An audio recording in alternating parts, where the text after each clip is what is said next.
Ang mga lahi ni Esau. Ika-36 na kabanata. Ito ang salaysay tungkol sa pamilya ni Esau na tinatawag ding Edom. Nakapag-asawa si Esau ng mga babaeng taga-Kanaan. Sila'y sina Ada na anak ni Elon na Hiteo, si Oholibama na anak ni Ana at apo ni Zibeon na Hiveo, at si Basemat na kapatid ni Nebayot na anak ni Ismael.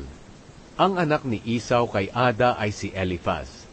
Ang anak niya kay Basemat ay si Reuel. At ang mga anak niya kay Oholibama ay sina Jeuz, Jalam, at Korah. Sila ang mga anak ni Esau na isinilang sa Kanaan. Dinala ni Esau ang kanyang mga asawa at anak, ang lahat ng sakop ng kanyang sambahayan, pati ang mga ari-arian at mga hayop niya na naipon niya sa Kanaan.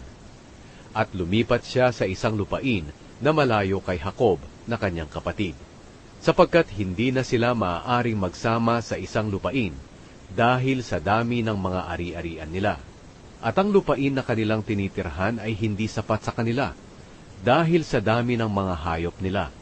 Kaya roon tumira si Esau na tinatawag ding Edom sa kabundukan ng Seir.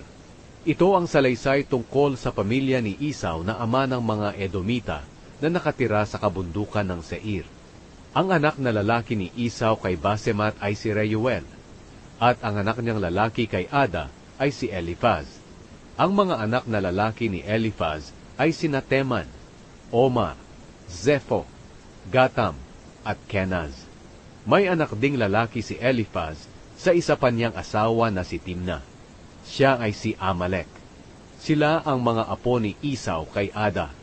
Ang mga anak na lalaki ni Reuel ay sina Nahat, Zera, Shama, at Miza. Sila ang mga apo ni Esau kay Basemat. Ang mga anak na lalaki ni Esau kay Oholibama ay sina Jeus, Jalam, at Korah.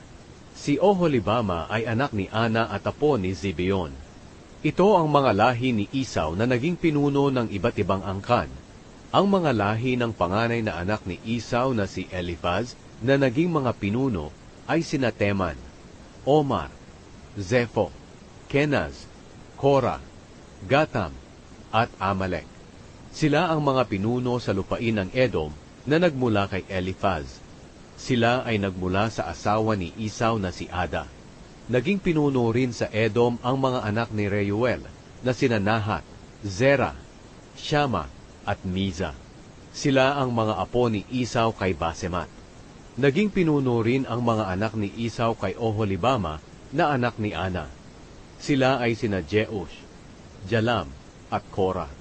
Silang lahat ang lahi ni Esau na mga pinuno ng Edom. Ang mga lahi ni Seir.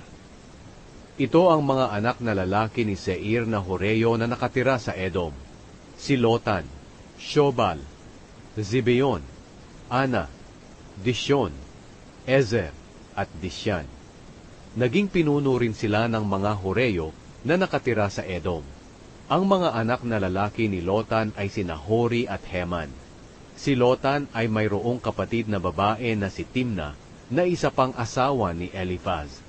Ang mga anak na lalaki ni Shobal ay sina Alvan, Manahat, Ebal, Shepho, at Onam. Ang mga anak na lalaki ni Zibeon ay sina Aya at Ana. Si Ana ang nakatuklas ng bukal doon sa ilang, habang nagpapastol siya ng mga asno ng kanyang ama. Ang mga anak ni Ana ay sina Dishon at Oholibama. Ang mga anak na lalaki ni Dishon ay sina Hemdan, Eshban, Itran, at Keran. Ang mga anak na lalaki ni Ezer ay sina Bilhan, Zaavan, at Akan. Ang mga anak na lalaki ni Dishan ay sina Uz at Aran.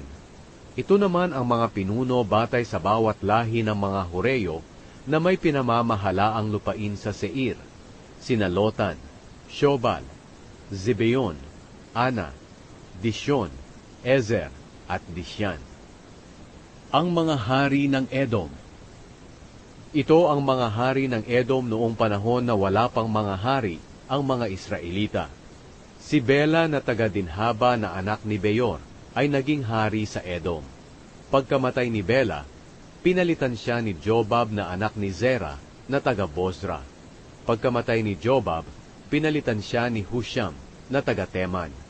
Pagkamatay ni Husham, pinalitan siya ni Hadad na taga Avit na anak ni Bedad. Si Hadad ang tumalo sa mga Midianita roon sa Moab. Pagkamatay ni Hadad, pinalitan siya ni Samla na taga Masreka. Pagkamatay ni Samla, pinalitan siya ni Shaul na taga Rehobot na malapit sa ilog. Pagkamatay ni Shaul, pinalitan siya ni Baal-Hanan na anak ni Akbor. Pagkamatay ni Baal-Hanan na anak ni Akbor, pinalitan siya ni Hadad na taga Pau. Ang asawa niya ay si Mehetabel, na anak ni Matred at apo ni Mezahab.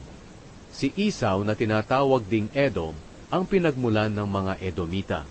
At ito ang mga naging pinuno sa mga lahi ni Esau na ang angkan at lupain ay ipinangalan sa kanila: Timna, Alva, Jetet, Oholibama, Ela, Pinon, Kenaz, Teman, Mibzar, Magdiel, at Iram.